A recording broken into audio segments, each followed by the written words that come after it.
Hello everybody, welcome to Planet FPL, the world where everything revolves around fantasy Premier League. My name's Such. My name is James.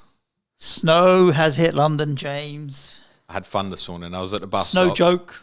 And, funny. I'm sure we've called the pod Snow Joke before. Probably. It was Snow Joke this weekend for England, was it? I was at the bus stop this morning, knew a bus was coming, and I was looking down the hill, and I could see there was a bus coming up the hill, and after about 30 seconds, it dawned on me that bus weren't moving. I don't know how long that bus had been there, but it was gone. I was thinking, I'm not going to make it in. It's we've had quite. It's fluffy but quite deep in London, 10 centimeters or so. Kids' school was still open, but in the morning, I mean, they were keen enough to go in. They were definitely all shut near me. Yeah, they have closed around there, but my kids' school was open. But they have like bus services, right? The school coaches and that, they were all cancelled. But I was going to drive them in, and then obviously parents' WhatsApp groups exist, right, for every year, and then someone said, I'm not sending my kids in. I'm not sending my kids in. I'm not sending. By the time, like 20 minutes later, it was like 70% of the kids were not going in.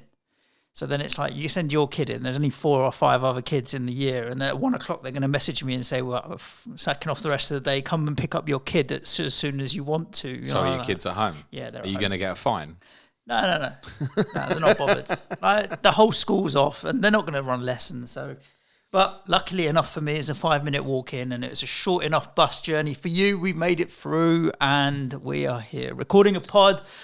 I did start the show with the world revolves around fantasy Premier League, and then just before we started recording, you said, "Oh, we've got to cover off a bit of fantasy," and my heart sank. But truth be told, James, I hadn't. It only dawned on me now that we've got the semis in a couple of days, finals on Sunday, and then that's it. It's done. Yeah. It's a week and it's done. So actually, fair play. Like, it is a week away, but I haven't spent a lot of time looking at it. Other than I, like you, did think over the weekend, well, with Brazil going out, England going out, Portugal going out, Spain already out. You can tell the Planet FPL studio with Nico and me and James all his parties this morning, isn't it?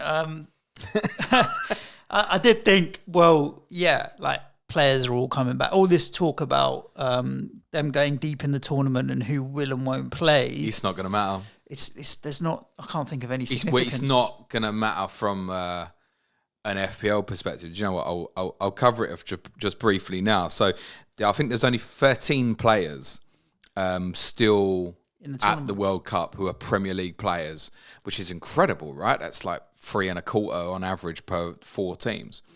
So Argentina, Emiliano Martinez, or Damian Martinez, if you've been playing the FIFA World Cup fantasy game, as we may have learned. Alexis McAllister, Julian Alvarez, Lisandro Martinez, Christian Romero. So were any of them going to probably be on radar? I don't think. I mean, Martinez starts with Liverpool and Tottenham as his first 2 back. No interest. McAllister for Brighton, meh, okay. Alvarez is unlikely starter for City. In any case, Haaland is obviously available. Lisandro Martinez, United, might have been on people's radar, but the fact that Portugal were out, Dalot is just so obvious for everyone now, I think. Christian Romero wouldn't have had favouritism for Tottenham. Kovacic of Croatia, no interest around. Ivan Perisic, maybe. Is the real kind of one. Interestingly, Ryan Sessegnon didn't play for Tottenham in a friendly on Friday. They used Matt Doherty at left wing back, and yes, Roberto Carlos scored twice in a friendly against Motherwell. One getting into the box late and one from a set piece, actually. She's all right, so, thank you for asking. Dalberto. Motherwell. That's a patron joke. Good morning. Patrons will get it. Good morning to Brad Lewington. Yeah. France. Saliba, I think, is a little bit of an issue for those who've probably had since the start. And they're like, I've got great value. But for the rest of us, if you want Arsenal, it's probably cheaper with Ben White. Yeah. Well, we don't know, right? Who obviously came back early for personal reasons with Ben White. I don't know we don't know what the situation is, really, do we? The thing with Saliba is he hasn't played in the tournament. So he's coming back having just trained. No, he's but fresh. It's probably more one, say if France win it, are they going to go and party for a week? The general consensus, I spoke about this in my streams last week, the general consensus seems to be that most players will be given a week off from when their team's tournament finishes. Yep. So the World Cup final is on Sunday. The Premier League restarts the following Monday. Arsenal play West Ham on the Monday night evening when we return. If William Saliba comes back to train on the Sunday, could he play? His fitness levels are probably going to be fine, but it might not be. I don't know if he'll go drinking for a week, or who knows? Yeah, who knows? Yeah. Like, that's probably only if they win it. If they don't, maybe even he's available anyway. But even he's one that I think about in Sky, for example. But they're trying to win the league. So if you're William Saliba, you're like, okay, fine, I've won the World Cup, but you're not going to then go out on the piss knowing, look, we're trying to win the league. No, here. I get that, but could they play against yourselves first game back? Can they play Zinchenko, Gabriel, White at centre back, Tomiyasu at right back? Like, of course they can. Like, it's not. Can they do without him for one game if he's not at 100%? Yeah.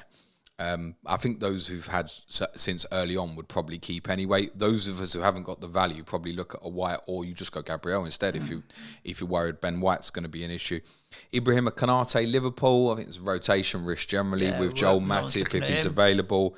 Rafael Varane, United. See Martinez, go back to Dalot, or even Luke Shaw if that's more your thing. Hugo Lloris, Tottenham. Anyone fussed? Morocco, Alphonse Areola. French is obviously Alphonse Areola. Yeah. Maybe he was born in Morocco. I don't know. No. He's not first choice for West Ham. The two Moroccans, Hakim Ziyech, who doesn't play for Chelsea anyway, and Naif Aguerd, who obviously plays for yourself, but we think he's probably got an injury. I think the whole Moroccan groin injury. The whole Moroccan team's injured, I think, at the moment as it stands. Still in the semis though. Yeah, and they'll probably still beat France on Wednesday as well. What an incredible achievement for them as first African and Arab semi-finalists in World Cup history. So from that FPL perspective, and I want to talk a little bit later in the pod, just a kind of overview of fixtures when we return. There's nothing to worry about. Whereas this time last week, there were certain things like you're thinking, a lot of us will start with Dalot, but if Portugal win it, I'm not sure.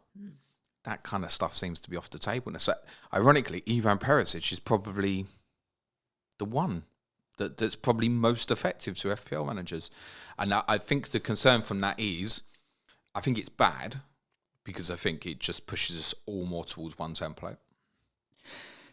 Yeah, quite possibly. Couldn't disagree with you there. So yeah, interesting. Let's talk about these games at the weekend. I ended up watching more. We do that. You watched them all. I watched them all, and that's more than the rest of the entire World Cup combined, and that includes us doing like 2 or 3 watch-alongs as well, right? So yeah, literally watched them all. Obviously, Brazil, Croatia, we watched together in a watch-along at the start. Decent. You know what the elephant in the room question is, don't you? Where you been? What do you mean, where have I been? We ain't been on the pod for weeks.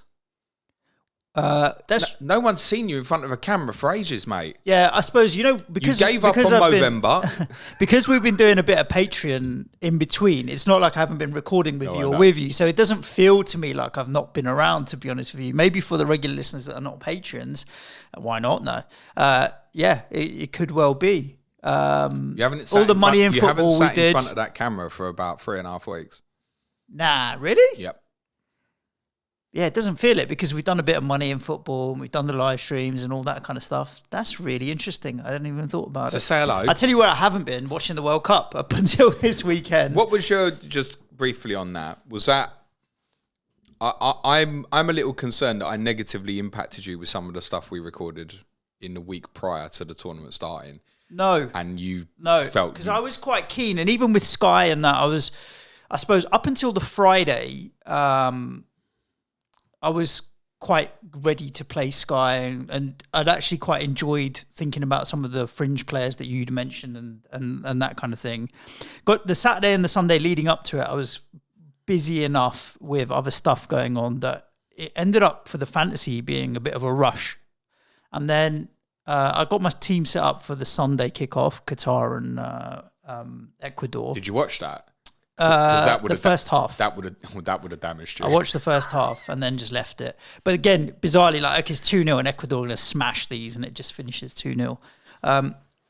Then the day after, it's like, right, we've got to get into transfers and all that. And I just thought, you know what? I haven't done enough research and I don't really care about all of these fringe teams and fringe players that actually really want to invest time into it. to enjoy the football. That's true. But then the day after is when they started confiscating all of the rainbow hats and all of that kind of stuff. And then they told Belgium to change their kit with the word love on the inside. And I was like, this is just nonsense. And I just thought, you know what, I'm not really going to engage with it at group stage level. Whatever happens, happens. Although the quarters this weekend were all very good, different in their own way. And I enjoyed watching them, to be fair. Like Brazil-Croatia to kick off was decent. Brazil obviously had the bulk of the game, but I think that the theme in all of them was that, like, whenever it's just one goal in it, there's not. Argentina was 2 goals in it, but the point that you drag it back to 1 goal in it, anything can happen at any moment, right? Yeah, I mean Livkovic, who during the watch along I kept saying to you, he's not all that. Yeah, he had a worldie, didn't he?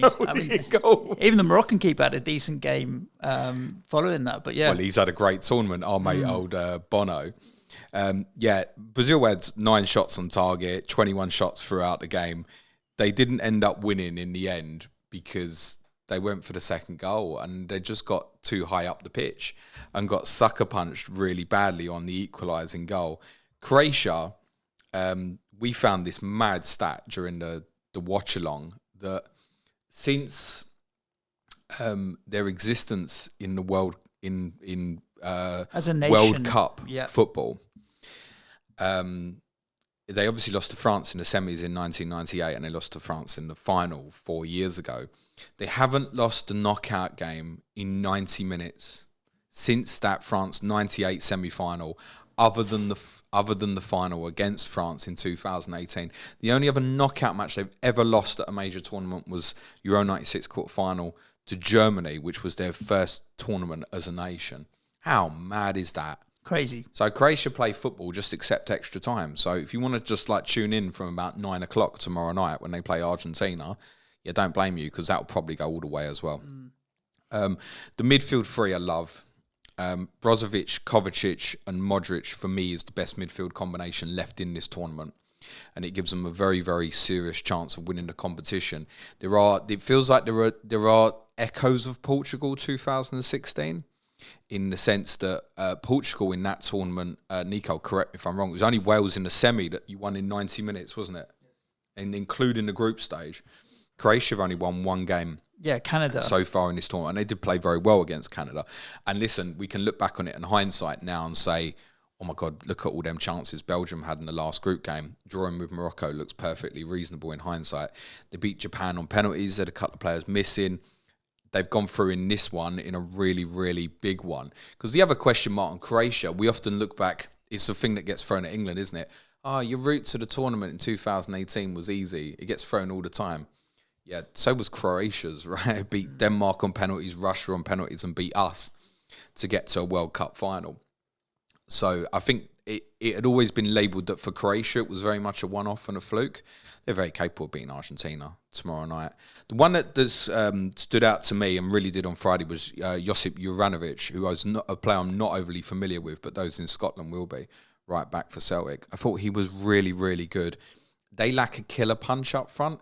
Croatia, you always feel like their games are going to be low scoring. Well, yeah, this is the thing. Even with Argentina, they'll dig in. I thought you were going to say Guardiola actually was him because he was exceptional as well. Already during knew that about game. him. Juranovic is the new one that's kind of stood out that I didn't know. I mean, he's exceptional at centre back. Yeah, Neymar took his goal well. I mean, that's class. Magnificent goal. The body shape to just dink it around the keeper so neatly and stick it in the top corner. With that angle was fantastic. But then he leaves the tournament not having the opportunity to have taken a penalty in the shootout because he was number 5, and by then they'd lost. Put your best penalty taker first, and there's more penalty to come, I'm afraid. Last penalty, second best penalty taker last. That's what I think, and then spread them out in the middle. That's what I think. Yeah, I think you got to get off to a good start. Inevitably, the team that misses first ends up losing so often because then you've got scoreboard pressure on you. So yeah, I think you've got to go up first and start well. I don't think it has to be first, but I do think the best 2 should be first and last. The problem is and this has happened with other players in the past. And it happened with Ronaldo when they lost to, I want to say maybe Spain on penalties in the Euros one year, where because he's gone last and he's not even taken it. It feels ridiculous when your star player, and obviously he is the penalty taker. We know that from the game against Korea in the last 16. It feels ridiculous that your best penalty taker doesn't take a penalty in a penalty shootout if he's on the pitch, unfortunately. But there is some logic behind it. You know, there's good and bad stories. Our Chelsea correspondent, Gary Mantle, would throw it. He'd say, well, Drogba took the last one when they won the Champions League in Munich, for example, right? Jorginho was Italy's best penalty taker. He was last against England last summer, and missed, and they still won, obviously. So I think you can paint a narrative one way or the other, but I think first and second should be your best. I mean, if you're Japan, you just didn't have a good one, full stop, and that probably goes for the Spanish as well. Spain. Poor Luis Enrique told them all. Did you hear about that story? He told penalties. Yeah, he told them all to take 1,000 penalties for their clubs as homework for the tournament. Do you reckon they did it or not? No, me neither. Brazil have, and I saw this stat. It might have been Opta analysis. That since they won the tournament in '94, every single tournament since they'd gone into the last 16 as World Cup favourites. Every single one, in terms of bookmakers' odds, and have obviously only won it once. Yeah, crazy. They've got good young players, but will Neymar be there again in 4 years? He's 30 now, so it's touch and go. Can be. It's touch and go. He can be. We were having a discussion, weren't we, on the watch along about. He doesn't feel like he's lived up to the promise. And it's not like he's had a bad career. Of course he hasn't. He's had an incredible career. But he doesn't feel like it's like Mbappe's already there as the best in the world. There was never that moment, I think we looked at it and went, it was Neymar. Yeah. I don't think ever. They didn't win Brazil because they got absolutely done with too many men high up the pitch. And Croatia scored. Talking about the best in the world, Messi, obviously still doing it, still got the magic, that little guy, hasn't he, just? But Argentina 2, Netherlands 0, like 2-0 up, going into the last 10 minutes. So everyone in my house was had flu and coughs and shit all over the weekend except me. I'm fighting it through. So everyone had gone to bed early. I was sitting there. This is the same in my house. Yeah, her and him coughing. Me? Well, I've got a spare roommate, so I'm happy as Larry. I thought, as my wife was going up, and Argentina were 2-0 up, I was like, yeah, I'll probably be getting to bed pretty soon anyway. Next thing you know, 2-2. Next thing you know, extra time. Next thing you know, penalties. Credit to Holland for Netherlands. Sorry, it's my age. Me too. I can't help it. It's 30 years of habit. Sorry. Credit to Netherlands for ploughing through. And the free kick at the end, in the 97th, 98th minute, whatever it was, class, right? And there's history of it. You know that Weghorst has been involved in this before for a goal for Wolfsburg. Yep. Did the same thing. Yep, been done before. A little fake on the wall, kind of build your own second wall. The rest of the wall breaks. You're left standing there. Take one touch of control, turn and shoot. Yeah. To do it at that stage of the game, and we have seen it before. I think at the time, it was like, I've never seen that before.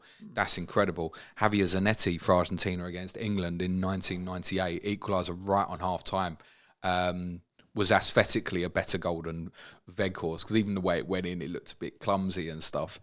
But the ingenuity to do it at that stage of the game, nobody saw that coming. And they'd had a free kick only a few minutes earlier. From a very similar position, and obviously England did very late in the game against France. You just don't expect to take a pass. I mean, imagine you get the pass wrong in that moment. Yeah, people are going insane, aren't they? Yeah. So yeah, incredible equaliser. And Weghorst had obviously scored the first goal as well, which Emmy/Damian Martinez reckons he couldn't see, which is why he was struggling to get it. Not so sure about that. I think he's an exceptional penalty shooter at goalkeeper, which is great for Argentina if they end up... decent shot stopper. I would absolutely fancy Argentina in any game if it went to penalties from here on in. But he's not top-level goalkeeper. He's decent enough shot stopper. There's nothing wrong with him, a goalkeeper. Yeah. I just don't think he's top-level. I don't know if that goes for any of the 4 goalkeepers left in this tournament, in fairness. Argentina should have won this game by a distance. And the reason it ended up going as late as it did was because Louis van Gaal threw on Wout Weghorst, and Luke de Jong, and in injury time, Virgil van Dijk, and they just lumped the thing into the penalty box. And Argentina kept giving away free kicks and stuff. Their aggression, they're a very aggressive team, and there's positive negatives it's in the that. needle in the game was because of that, right? Well, got bad-tempered in the second half. I also think, and one interesting aspect of these two semi-finals is this isn't a neutral tournament now.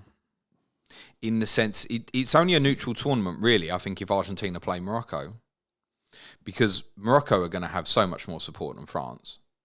And Argentina are clearly going to have so much more support than Croatia. I mean, the Argentina support out there is phenomenal in terms of numbers and stuff. So would you say it's Argentina support or Messi support? No, it's Argentina. It's proper. Argentinian nationals. Yeah. I think you may also get an element of there's a lot of neutrals, but in terms of the actual physical noise and chanting and stuff, we'd said that pre-tournament that Argentina and Saudi Arabia were going to be the two best supported teams in terms of people coming into Qatar. And that's been right throughout the tournament. And it will feel like home advantage. I was very conscious of that for England if we got through. Once Morocco had won, I think it's another away game, basically, if we go through. And Argentina, even in the final, it will feel like, if Argentina play France in the final, it's going to feel like a home game for Argentina. And I think that gives them a little bit more of an edge. But it can, they're an emotional team. I always feel like Argentina teams have been emotional teams. Like that aggression in them is positive and negative. I think when they channel it in the right way, it's great. They've got the crowd on side. Even in the game against Australia, Messi had a moment where he lost the ball and he went and pressed someone. Like, it's quite rare for him these days. But it got the crowd up again. That kind of feeling. Sometimes you're at a home game and you think something needs to happen here. And it can be like that, a tackle or someone does a bit of work off the ball. And they scored quite quick. Obviously, he himself scored quite quickly after that. His pass for the first goal is... He still got it. I don't even know how he sees Molina. I don't even know how he sees him. Yeah. It's so quick and in a flash. He's the most enjoyable footballer I've ever seen. And it would be amazing if Morocco won it, don't get me wrong. And I think we probably, other than the French, will probably as neutrals all be supporting them on Wednesday night. But I'd love him to win it. Yeah, mate. I think I don't want the rest of them to win now. it. I don't want the rest of them, but I want him to win it. I'm with you on that for sure. And their penalties obviously were very well taken, by the one that obviously was missed, but he gave it some welly. I think, Argentina are definitely favourites against Croatia, but I think it's close. It's close in that neither of us think it's going to be a high-scoring game, right? So, and we've seen this weekend, and when there's one goal in it, anything can happen at any moment. Argentina on penalties would probably be my tip. Yeah.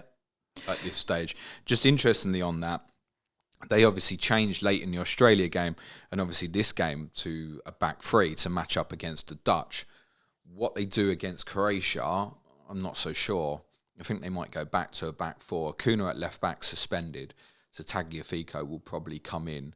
I imagine they'll probably go back to a back four. I'd really like to see them free up Enzo Fernandez. Once Paredes came on an extra time, it freed up Enzo Fernandez, and as an attacking link play, looks so much better than in this deeper role. So I don't know if they can kind of work that, and I wonder if they might even consider a diamond, because Croatia's midfield three are so good. I mean, Brozovic gets through, I was saying to you, his running numbers are staggering. Modric got better and better the longer that game went on. Kovacic, who knows the player I like. I think that'll be close. Yeah, I'd love Messi to win it. Portugal, Morocco. I know the present company in the room, but I was rooting for Morocco throughout it. Nico's just sitting there pleased that France won. Yeah, man. I was saying, we got a little WhatsApp group. I kept my mouth shut because I knew if I said anything about Morocco versus Portugal, it was going to come back to haunt us. In the end, it did come back to haunt us. Do you know what? But I was almost... The thing is, people say, it's arrogant, you're looking beyond Senegal originally, or you're looking beyond France. You can't help everybody, football fan. Even if you do it intrinsically, is thinking that's who we're playing next. And you can't help thinking, the madness of it is, you think, if we beat France, we'll beat Morocco. You can't help that, because you know we'll be massive favourites, as France are now. Then, do you remember what I said to you pre-tournament? I keep thinking about this. I said, the winner of the tournament will be the best defensive team in this tournament. Yeah. The best defensive team in this tournament has been Morocco. They were very good, weren't they? I did feel like Portugal dominated the game or possession without creating like tons of chances and having loads of shots. So many of them were shots from the edge of the box and then around the area, and they still created chances. I don't know what the XG was, to be honest with you, but I didn't feel like they had loads. Morocco had it in the end because every time they broke, you're like, oh shit, okay, when here we go. When your boy Abuklo went through at the end when he tried to dink it over the keeper, it was poor effort. I mean, in the pub I was in, everyone was going mad. It's like, imagine if you don't win now, you've tried to do that, and just roll it in, mate. Yeah. So because of that, and El Nesri's goal, Morocco had the two real big chances of the game. I think Portugal's highest XG chance was the Pepe header, I think. And right they should have put that away as well. They did have a few good chances. Captain the bastard in Sky as well. Did you? Yeah. But I don't think anyone. I wanted it to go in. I don't think anyone. You want the underdog to win, don't you? I don't think anyone came away from it thinking Morocco have got away with one here. They defended well. They're organised. They held their shape. They offer a threat on the counter. They had a moment. I don't think they're going to beat France, I'll add, but I do. Did you think they'd beat Portugal? Well, no, because Portugal. Did you think they'd beat Spain? Portugal just come off a 6-1, right? So, but all they've got to do is this copy paste, right? Do it again. Be organised, be strong, be aggressive, defend well, keep yourselves in the game, and on the counter they can offer a threat. We showed like. On the counter with Saka and stuff, that he caused them a lot of problems with direct running and trying to get in there. Ziyech can do similar. They've got players that can do similar. Fit. Well, yeah, that's the other problem. But yeah, I don't think it'll be easy. But again, yeah, sure. Have they got a chance? Yes. Do I think they'll win? Probably not. Though. Clean sheets: Croatia, Belgium, Spain, Portugal. Yeah. But you'd be over the moon. It doesn't matter who you are. If you're Brazil, England, San Marino, you are over the moon. They've conceded one goal to Cano's own goal. The only player who scored against Morocco this year is a West Ham player. It's true. It's the reality, mate. Own goal, Naya Fagued, obviously, against Canada. They've been really, really good. There was one moment, basically, I was watching it with my dad in the pub. We went out quite early on the 0% beer, I should add, at that stage of the day. And they just, for the last third of the game, they just could not kick the ball. And it became, and I didn't blame them. They were obviously out on their feet from the Spain game. They had these injury issues going into the game where they lost Mazraoui and Agued, who are two really important players for them. And the guys who come in, I mean, I'd never seen them play before. El Yamik plays for Real Valladolid, and the left back who came into the team, Atia Ya'ala, he plays in Moroccan National League, right? So Saiss went off injured as well. And I know one of our patrons put on our Slack channel, Saiss getting taped up round his thigh before the game had even started. Yeah, in the warm-up. You're like, oh my God, they're walking wounded. Ziyech, we think's probably okay, but came off. What sort of back form are they playing at that game against France, who have the best variation in terms of attack? Giroud and his aerial, the near post runs, Mbappe and his pace, Griezmann and the link. You got Dembele on the other side as well. They've got the best variation in terms of attack. But they had a moment in the second half that I absolutely loved, where they lost the ball and they were in a flat back six at the back. It was like out of a Mourinho playbook, mate. You know, holding on to that 1-0. You're thinking, they're impenetrable. You're not breaking them through unless you have that moment like Pepe from a set piece or something like that. I think France probably will be one too many for them. But I wouldn't write them off. Agreed. I wouldn't write them off. They've got great character. And I tell you what, Amrabat in midfield, who Tottenham were, he's a player he stands out because of his shiny slap head. Plays for Fiorentina. Tottenham were linked to him a lot last summer. Tottenham won't get near him now because everyone wants him. He'd nearly be, outside of Messi and Mbappe, nearly player of the tournament for me. Outstanding. And Unai in midfield was really good as well. And the boy up front, El Nesri, he's a little bit clumsy, but he comes alive around the penalty box. He runs in behind. He's a goal scorer. I don't think he's a great player, but he's a decent goal scorer. And in Ziyech and Buffal, they have that kind of X factor surprise element to him. Two players have both kind of really underwhelmed in the Premier League. Buffal was obviously at Southampton. He'd have one great game, he'd have 4 shit games. Ziyech has been a bit like that at Chelsea as well. They can do it. They've obviously got incredible spirit to do what they've done. There's always, in tournaments that have been held outside Europe, there's normally one team that gets to the semi and you're like, no one predicted that. No one had that on the bingo card. But it's normally because the draw's opened up. Morocco haven't had an easy draw. They've beaten everybody. So they've come out of arguably the toughest group. They've been clear underdogs in the last 16 and quarterfinal and will be again on Wednesday. Yes, I think it will probably be one too many for them. Let's talk about the last quarterfinal because it was the one that most people in this country anyway were interested in, and France end up beating England 2-1. Talk about Ronaldo for a bit first. Yeah. No, fuck him. I don't think so, actually, to be fair. No.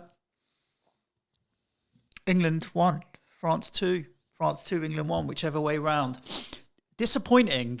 I spent the first half mostly moaning at the ref, truth be told. I think most people did. But it did feel Did you have an Arsenal hat on at the time? It did feel like he was he was letting a lot go or I mean, Harry Kane, for example, I thought that was a clear penalty. He's taken his leg. He's taken his leg. You mean the one in the first half? Yeah. Well, I still yet to see a definitive angle to say whether it was in or not. In the area? Yeah. But he took his leg, and I think it was inside the area. It was a foul, but obviously if it's outside the box, VAR won't get involved. The Saka, before they scored, was a foul. He's kicked him. Yeah, but he's kicked him. No, it is a foul, but it's a long way between that and the goal. Is it the same phase of play?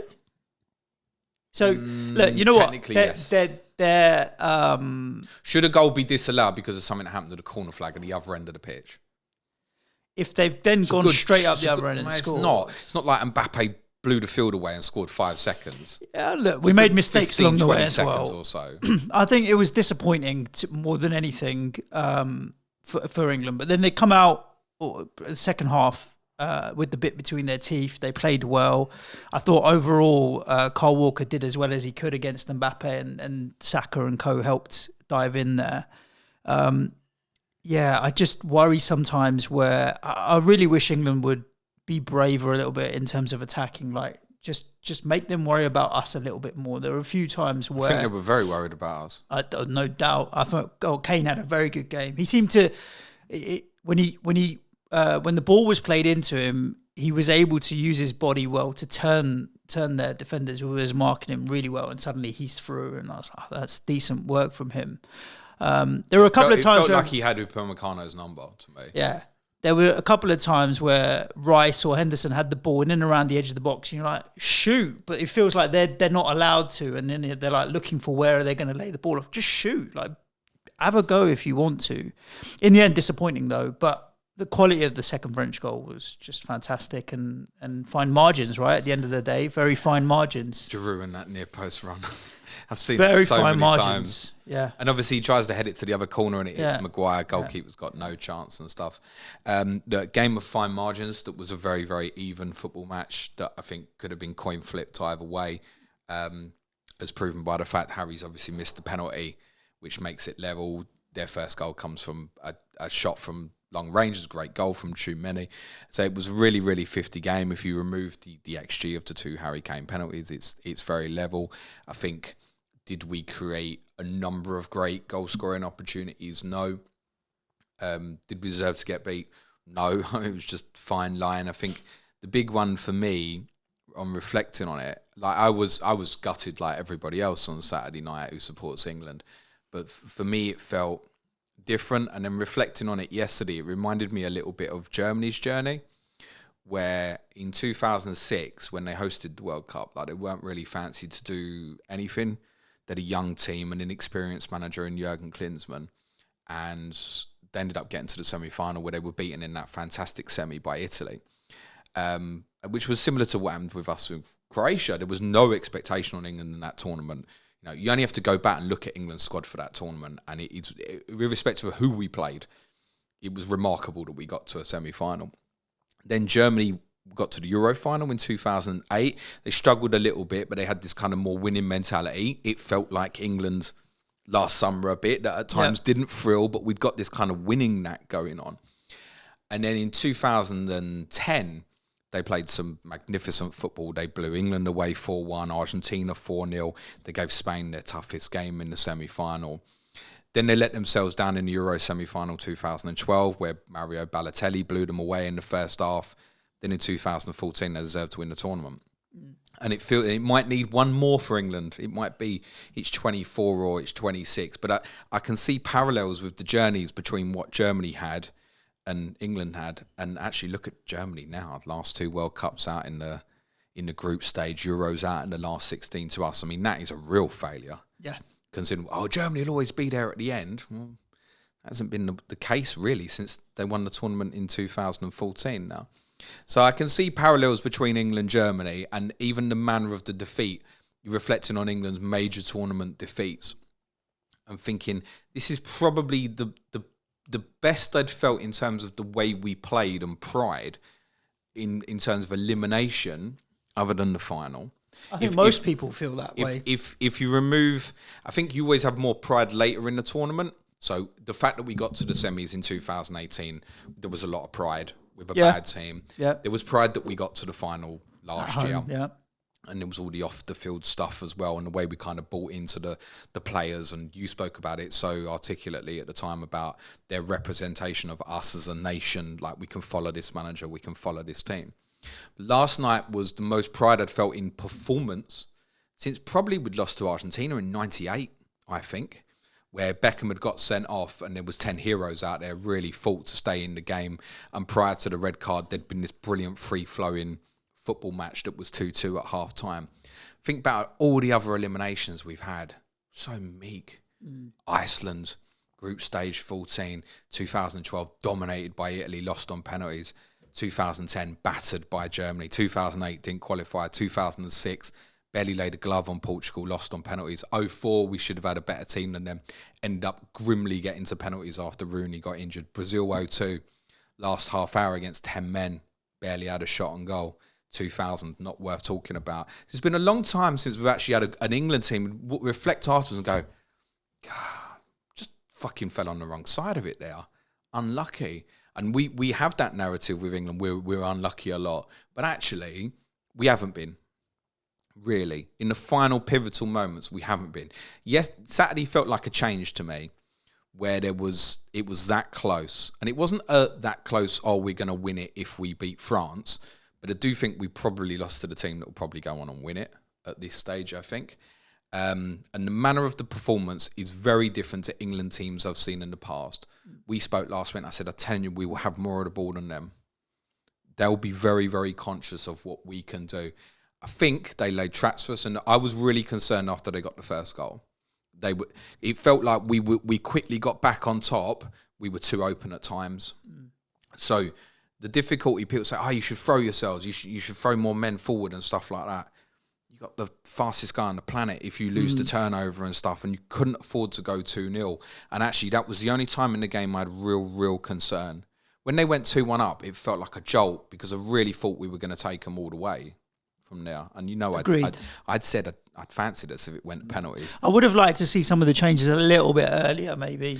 Yeah, and I think that would be the criticism of Southgate, which I agree with. I think like when it was Mason Mount, even though he's won the penalty, I just think the wild card of it being James Maddison at that stage. I wouldn't have taken Bukayo Saka off for anybody under any circumstances.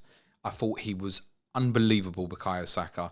They could, Hernandez particularly at left back, he just could not deal with him. We had a strategy. He was just kicking. He was so good, Saka. He really is. It might have been, he was getting lumps kicked out of him. So it might be he had a knock. In the second half where he was injured for a little bit. And he might have been tired, and you also have to think, because he's playing, it wasn't just the offensive stuff, it was the stuff he was doing to help Kyle Walker and that as well. I just thought his performance was so good. I thought your boy in midfield was outstanding. He did well. Rice. I thought he was really good, mate. Let's talk about the penalty, the second penalty. Thinking about it, it's very, hindsight is is too easy to make comments, but I don't know if Kane should have taken it. It's a nonsense, Sedge. Because can you it's not because of ability. Can you imagine the reaction? First thing is, who would have taken it instead? Well, who's on this is my mindset is who's on the pitch at the time who's also a penalty taker for their club. So Saka, I think, takes Arsenal's penalties. He would have been my probably second choice. He was probably off by that point, wasn't he? Rashford was probably on. Can't remember. I can't remember if Saka's gone off. I can't either. You're looking. Sterling was on. Well, yeah. So it's more the psychology of the situation. I don't want to use pressure because I don't think Kane has a problem managing and handling pressure. But it's even for Lloris's point of view, right? Because being club mates and having scored one penalty already, and then you've got the whole second guessing which way is he going to go, which way is he not going to go this time round, and what have you. There's just something about it that I'm like, you know what? Just remove all of that from the equation and have someone else take it, and suddenly it's just a one-on-one, right? It becomes a first penalty in the game rather than a second penalty in the game, and that's not actually anything to do with Harry Kane. I just think it's the situational thing. It's very rare that you get two penalties in a game, right? I think we've seen it with Tony maybe this season in the Premier League, scored a couple, and he's a different beast when it comes to penalties anyway. But yeah, that it's not one that I would say, you know what, if I had to put a flag in the ground on my opinion, it's like I firmly believe it, but I do think the dynamic had someone else taken it of the situation would have been very different than second penalty against your club mate. Mason Mount's taken a couple for Chelsea. Could you imagine that Mount went up to take that penalty as an example and Mount missed? I mean, there's no difference. Kane missing. But do you have the whole reverse? Why is Harry Kane not taking it, mate? The interesting thing is, I could understand it if Harry Kane's made the decision, and it should be his decision. At the end of the day, it is going to be his decision. There's no point where Harry Kane's not the best penalty taker in that squad, mate. No, so your best penalty taker takes it. Is it in the same way that I keep saying, get Kane off the free kicks? He's shit at them, right? Penalties is the best penalty taker in the team. He should take them, unless for some reason he felt in himself that he shouldn't. I did a piece after we beat Frankfurt in the Champions League on Tottenham with you, where he'd had two penalties in that game. And if you go back and watch it, it's eerily similar. The penalty miss against Frankfurt is the same as the penalty miss against France. He puts his foot through it and he puts it over, and it's not right in the corner. He obviously is going to his favourite side, but it's not right to the corner. And he said himself after the game, I didn't make the right contacts on it. And I'd said to you then, because I'd looked back and seen that he'd had two penalties against Liverpool back in the 17-18 season. Missed one, scored one. Now, on that occasion, he missed the first one, Serge, and he went up and scored the second one. And he has had two penalties in a game for England before against Panama in the World Cup in 2018. Now, I realise, obviously, the pressure in that is different. Of course it is. But in that game against Panama, he took the same penalty twice. And I always remember it. We joked about the fact, because I think his second penalty was to make it 4 or 5-0. He'd put the first one top bin, even higher than the one against France on Saturday. And when he took the second one, he did the same thing again. He put it in the same place. And we laughed about the fact, thinking, Harry, like, 4-0 up, mate. Like, try a different penalty or something. You're a bit too obvious with what you're doing. But if Harry Kane puts it top bin, he ain't saving it. And that's what he's gone for. And he's missed it. And look, it's such a familiar story. I think we're learning now, though. Like, the problem is that the psychological side of the game and the pressure and all of that kind of stuff is not very easy to quantify. Like, we can't say how things would be different from the mental point of view. Messi's missed penalties in the Copa America final, right? No. Mbappe missed France's decisive penalty against Switzerland in the last Euros. Is unbelievable. Of course, it's crazy. Like, that penalty goes in and suddenly no one's infallible other than Ivan Toney, but unfortunately he likes to go down the bookies, so he wasn't in the squad, right? So Kane's the best penalty taker. He takes a penalty. For me, if you'd have gone the other way round with it and someone else had taken missed, it's just as much risk of it being the opposite. Even worse on Kane than what it is for him now. And the only good thing about Harry is, obviously he'll get stick, and that's fine. But hopefully it won't be the sort of stick that, obviously, like what Bukayo and Barkas and Jadon Sancho were getting last year. There was as much positive. And Harry's experienced enough to have had the flack in the past. He's not going to have anything new coming. You know, people are going to sing "You Let Your Country Down" and stuff. Fine.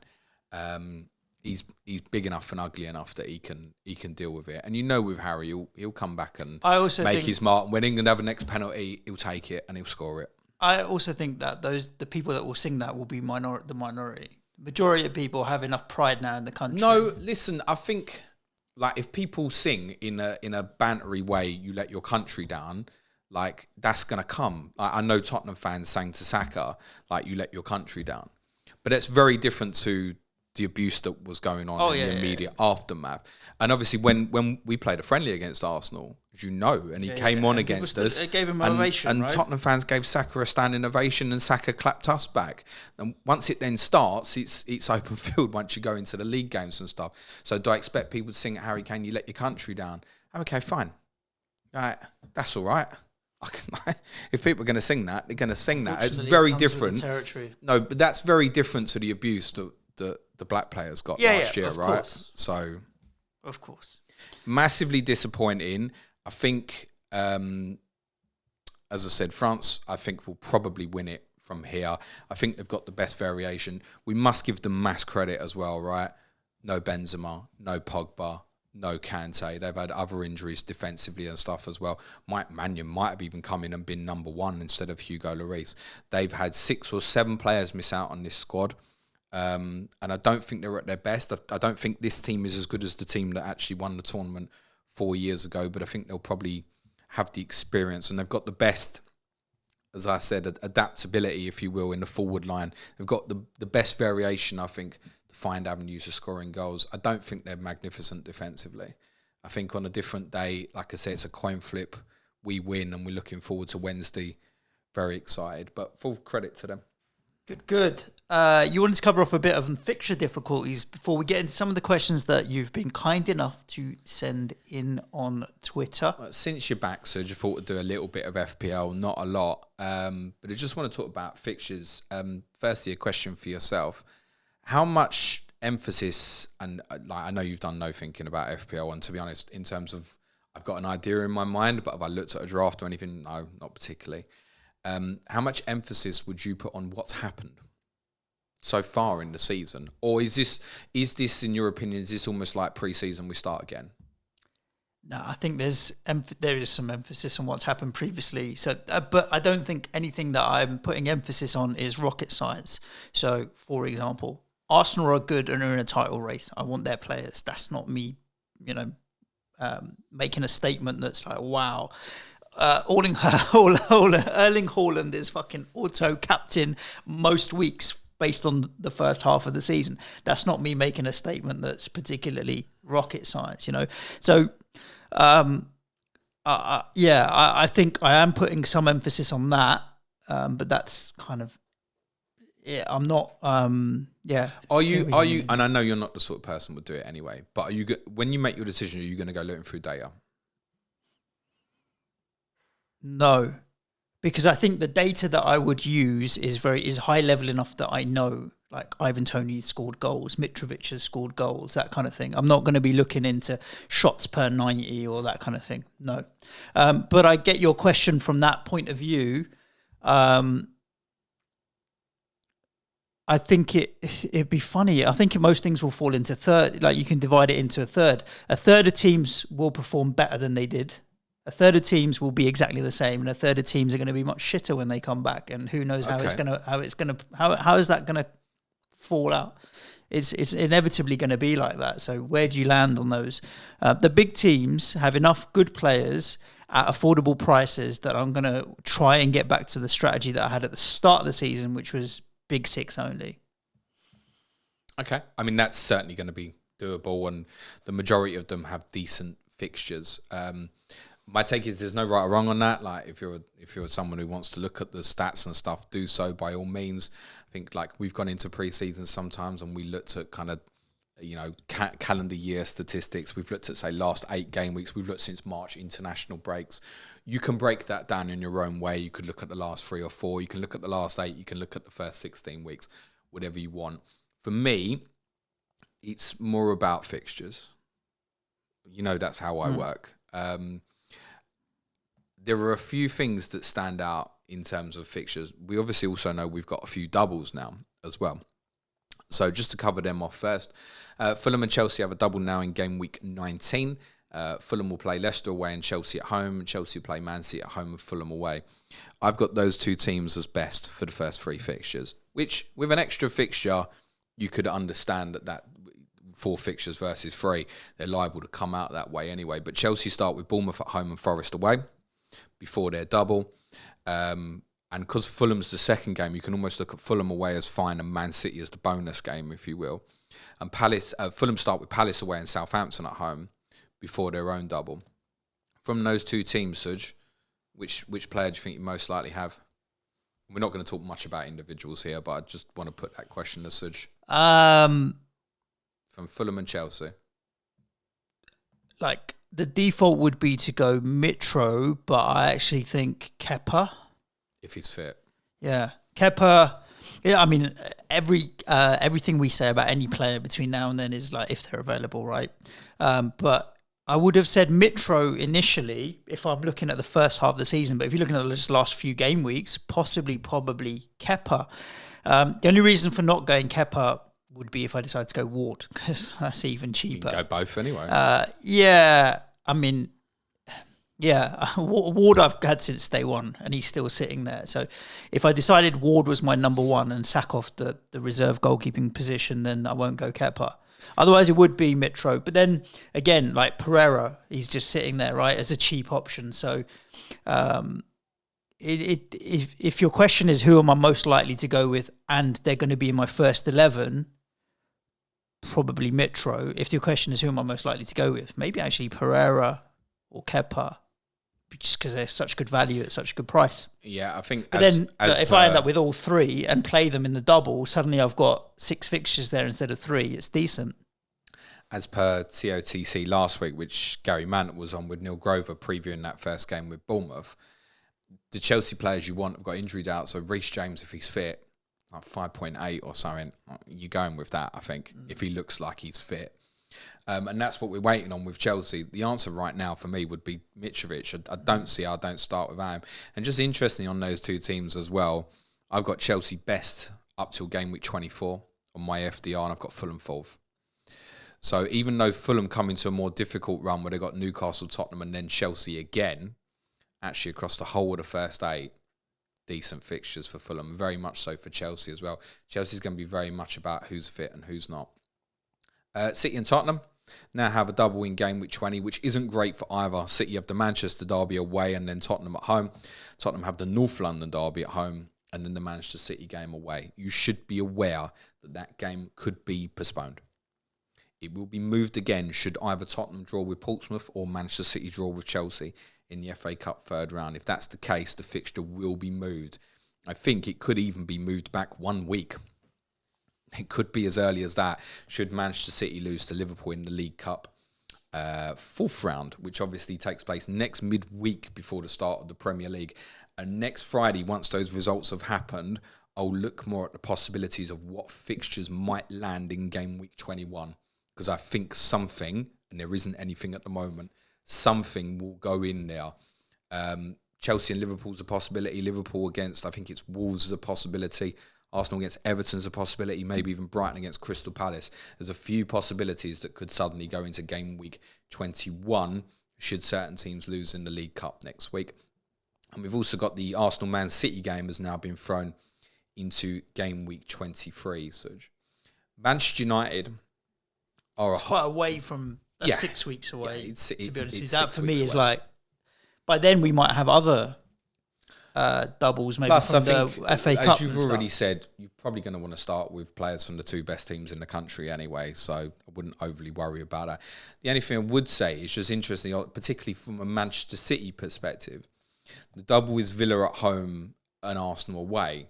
Now, should City suddenly lose to Liverpool in the League Cup and Chelsea in the FA Cup, this could be it for City in terms of doubles. Right. So you might want to be looking at Villa at home and Arsenal away, possibly as a Mr. Haaland triple captaincy, possibly.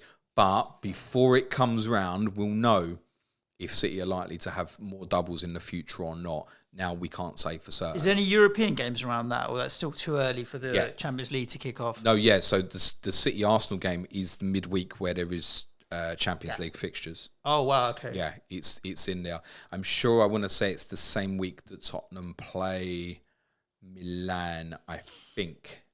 Yes, it is. It's the same night Chelsea go to Dortmund. It's the night after Tottenham go to AC Milan.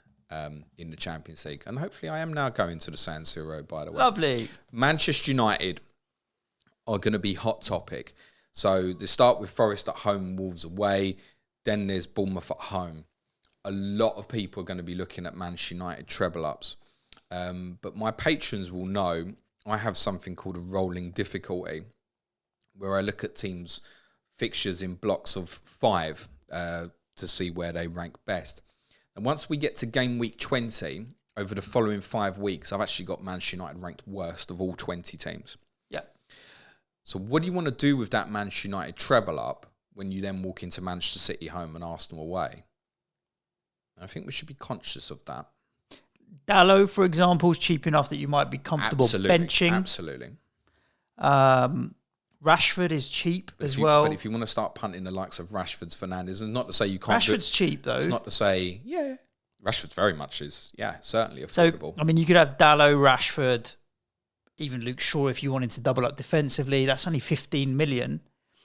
Like, that would be Dalot, Rashford, and I probably wouldn't go a third. It would be my strategy at the moment. Dalot and Rashford will be particularly popular. I just ask people to say, if you're going to look at having it free, what are you doing at that point? Are you happy? Now, Rashford's a player who we know actually does well in these big games, so it wouldn't bother me so much. Would you want to carry Bruno Fernandes money into that point? As I'm hearing more and more people, now that Portugal have obviously gone out, talking about him as a possibility. James Morrison sent a question in, James. Go on then. Bruno Fernandes is an option for after game week 17. Yeah, good in the World Cup, in my opinion. I don't have it. I don't mind it as a punty one, particularly perhaps if you go for perhaps a cheaper third forward rather than I don't know. It looks like probably Mitrovic, Nunes, Haaland is going to be quite templatey. I think there's the option to go up to a Kane, for example, with Haaland, or there's an option to come down to a third cheaper one up front rather than go with a Nunes, for example. So it might depend what you do with the money. But I think with Bruno, you'd only be booking it for the 3 weeks and then knowing what your exit strategy is. Now, it might be that you come to that point and there's other teams you think, I want to go into another Manchester City player then, because obviously when United go to City walk into their double. So could you move Fernandes to Foden, for example, maybe? Yeah, you could do that sort of thing. I'll probably start with Phil Foden, to be honest with you. But then you might only be starting with 2 Man City players. So these are the sort of things I just want to kind of put in people's minds. The other thing I want to do is on Arsenal. I've got them worse for the first 5. So how much investment do we really want? West Ham at home, Brighton away, Newcastle at home, Tottenham away, Manchester United at home. Now, interestingly, it flips the other way, where actually once you get to game week 22 to 26, I've got Arsenal best. And they're a perfect example where I think you should be careful looking at data because Jesus is out. So the impact on Saka or Martinelli, Adam Pritchard's coming on Clash of Correspondents later this week. We don't know. We don't, but Eddie Nketiah can play that role. Yes. I might buy him. And if he scores, I'll take my club. No. Please don't take your clothes off, Serge, honestly. No, but depending on how on that situation, I think Eddie Nketiah is a real option to slot in there for that price. I think. But do you want to with them fixtures? They're tough. Yeah, it's that make or break run that will define whether or not they're going to be there at the end of the season. They'll beat West Ham on Boxing Day, I'm telling you. I don't disagree with that. Newcastle, I think they can get a result against Manchester United. Tottenham away. Tough. And they are capable of winning all 5 of them games. They've been the best team in this league this season. Yeah, I'm not scared, is what I would say. I'm not scared, James, is how I would describe it. I think if it's Martinelli, Saka, I've had Martinelli, Jesus, Saliba. Yeah, I'm not scared, James, to go into Arsenal. Couple of other teams just to pick out for you. City do start with a decent run, and obviously currently that fixture, obviously with a double, is penciled in for game week 20. And looking further ahead, they still stay towards the top of my rolling difficulty kind of throughout once you get into February and stuff, so they'll be of interest. Newcastle are constantly on the rise throughout it. They've got a few difficult ones like Leicester away, Arsenal away when they come back. I think people like Almiron are still going to be really popular. People are still going to go with Kieran Trippier. So many people have so much value built up in him now. Liverpool, I think, have a susceptibly more difficult run of fixtures than perhaps it looks. But they never rank badly on my FDR. But do we want to look at them defensively? Could it just change straight away now? No, I need to see it. I need to see it. The same. The one that I said we'd get to this point and we'd be talking about, and people would be going, "Oh, shut up, James," and that's fair enough. You can tell me to shut up. Is Southampton.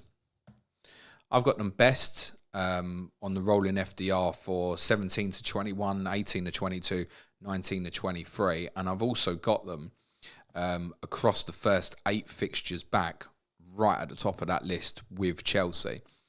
Brighton, Fulham, Forest, Everton, Villa, Brentford, Wolves. Who you buying? Is their first 7. Well, you wouldn't go near them defensively, I think. I think Southampton, probably Leeds and a few others.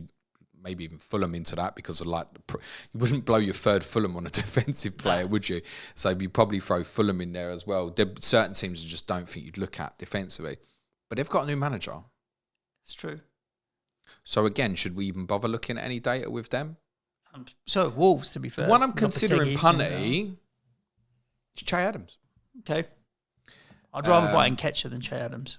I'm not sure I would. Because I think I'd rather have Saka and Martinelli from Arsenal. And a Ben White, for example.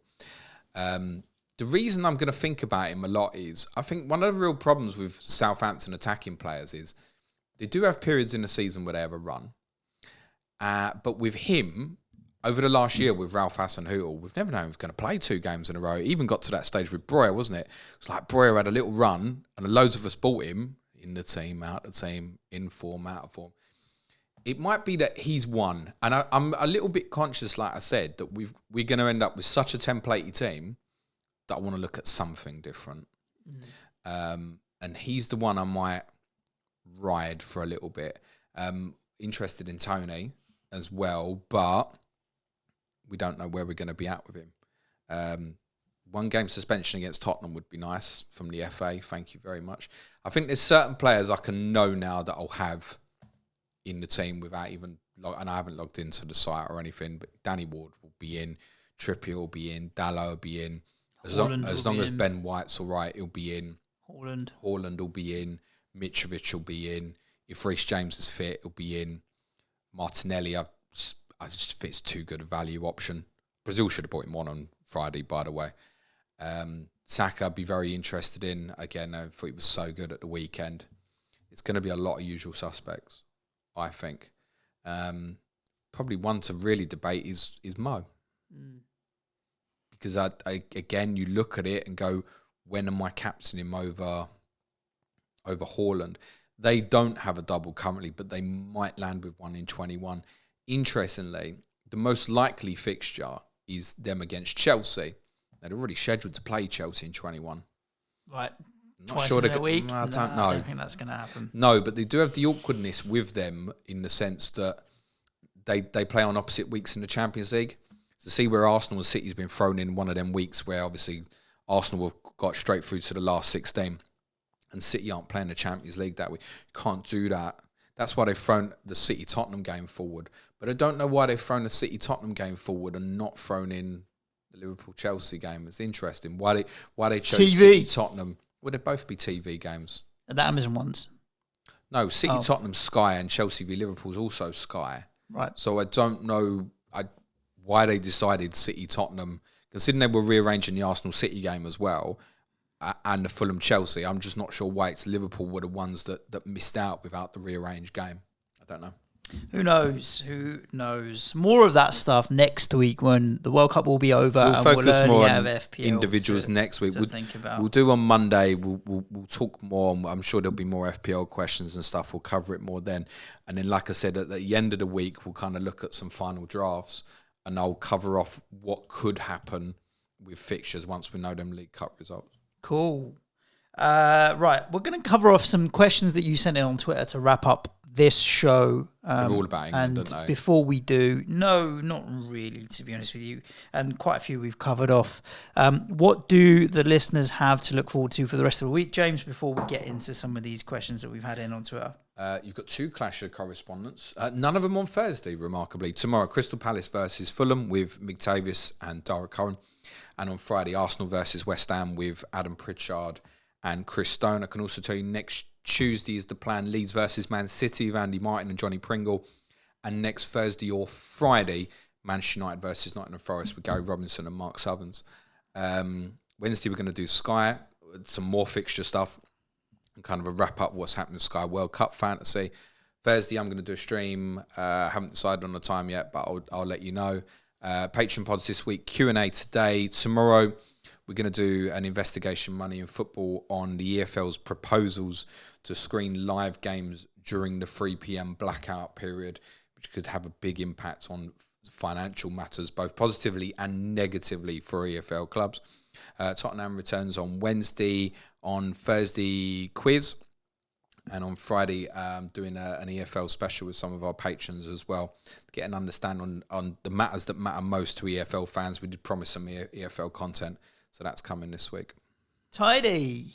We'll cover off a few of these questions. If you've asked the question that we've answered, I won't be going into it. But Kartik says, James, if Sid and James had to take a penalty in a competitive game, what would your reliable technique be? I think it depends who's in goal. If you're playing Sunday League, I'm not going down the middle. Why? Top level, I'd go down the middle more. Okay. Sunday goalkeepers. Goalkeepers move later in Sunday League. I think where Kane takes his penalty to the keeper's right would be my natural way that I would kick a ball. So I would probably just do that and put your laces through it. Low. You'd go low. I probably wouldn't go low. The more you lift something, the less you kind of control you've got, as we saw on Saturday. But definitely whack it. Like none of this. If you go low and hard and hit the corner, I mean, admittedly, it's also true. If you hit top bin, it's also you got the 4 corners of the goal. If you get that right, it's unsafe. I see so many penalties that are like kind of 2 foot height. Yeah. And if the keeper goes the right way, it's never not getting saved. Correct. We have a question from Andrew Sands. Is it healthy for Southgate to keep his job 100%. by default based on the fact that the FA couldn't get a better manager to do the job? Look, I think I think he's done great. I think you only have to listen to the players. You get the vibe from the players that they're all desperate for him to hang on. There's absolutely no way that he should be sacked. If he decides that he thinks that he can't win the Euros, then I think he will walk away himself. I absolutely think he deserves the chance, and we were in agreement on this before the tournament, Suj, that he deserves the chance to take this team forward and to have a little bit more experience in the likes of Bellingham and Foden and I think the fact that the squad's young is to his advantage, right? Because he can develop as the squad develop. Like if they were all old and aging out and you've got a fresh crop of players coming through, I can understand the change. There's weaknesses, like in terms of covering the left back position, cover at centre back. I think Pickford had a really good tournament, but he's another one where people will keep looking at it and going, have we got a top class goalkeeper? I think he's been very good. I think we have to say that Harry Maguire largely had a pretty good tournament and again didn't let England down. But John Stones went off injured. At the time, you're only thinking, get in the game. But you wouldn't have wanted to see Maguire and Dyer going into the World Cup final, to be totally honest. So there are areas of the squad that we're strong. There's areas of the squad we're weak. I think, we need to find a real ball-playing anchor midfield player. That will be next level stuff for England, I think, if we can find that. Although, again, I thought Rice was great, so love him as a player. He absolutely deserves the chance to take it on. For the people who are we spoke about Thomas Tuchel a bit and the idea of, if England want to go all out to win the tournament, do England have a better chance, maybe even tactically, in fact, probably tactically, if Tuchel took the job instead of Southgate? And we agreed probably yes. But what's the reverse here? He rubs people up the wrong way. And the one thing I can always look at with this team, and it was the same when Tottenham were at their best with Pochettino, I know they're out there and they're giving it. This is a team I can support. They might not win every game. They might never win anything. But I do watch them and think, I can get behind you. I believe in you and I support you. And that's why you just reflect on Saturday and think, can you, the basic principle questions you ask yourself, did they try and win the game? Yes. Did they give it their all? Did they make mistakes? Fine. We can forgive mistakes. Did they do everything in their power to try and play the right way as well? Southgate got it tactically right. I certainly did scream for 4-3-3 and we got it and we looked like a very good team. And so 4-3-3 for England is new. Yep. So if we can take that forward, there's so many positives to keeping him in the job, in my opinion. Thomas Tuchel could walk in the job. He could absolutely win the Euros for England in 2 years' time. It also could absolutely end in a group stage capitulation where he's fallen out with the players. And I think we're better off staying with him. Well, highlight of the weekend, 2 highlights of the weekend. One was at the end of the game when my eldest turned around to me and he said, "Why does our manager look like Harry Kane's dad?" When they were hugging each other. I was like, noses? I don't know, beards, noses, I don't know what, but he looked at it prior to the game. And I know she doesn't listen. And she said, "You better not say this on the pod." So I'm going to say this on the pod. We were talking about Ronaldo because when the Portugal game was on, and she was like, but we were talking about nationality or something. She said, "But just because you're from that country doesn't mean you have to play for that nation or team." Well, no, that's not necessarily true, is it? You can get citizenship. You can get Laporte and stuff. But I was like, well, she goes, "No, but if you're from that country, like he doesn't have to play for Portugal." I was like, what you're thinking is that you don't have to play for a team that plays in that country when you're talking about club football. She's like, "Yeah." She goes, "Oh, yeah, right. If you're from that country, you have to play for that national team. That kind of makes sense." I was like, "Yeah." Well, that was an intelligent conversation around your kitchen table, wasn't it? Yeah, and now that I've said it on the pod, it wasn't that funny. She ain't going to be happy at all. It was for me. Listen, tell me you don't get joy when your wife says some dumb shit and you milk it for the next half an hour afterwards. You know what's been getting her goat up during this tournament, can you? Friday night, let me ask you, what was she losing her shit about? The fact that soap operas have moved times or something? No. Okay, I don't know. Friday night. Refereeing? No. Adverts? 10 minutes. Oh, that added 10 fucking minutes added on. We can play all fucking night. Yeah. And then obviously Holland scored. I suppose we got another half hour now. Yeah, plus probably about another 10 minutes of extra time, babe. Yeah. Okay, she was not happy when Holland equalised, mate. Sorry, lovely. Equalised. They shouldn't have had enough. Game should have been over, right? Fair play. Where's he getting that from? I'm like, well, if I explain this to you, love. I think we should end this pod before James and I cause ourselves more marital problems. Listeners, thank you so much for joining us on this episode.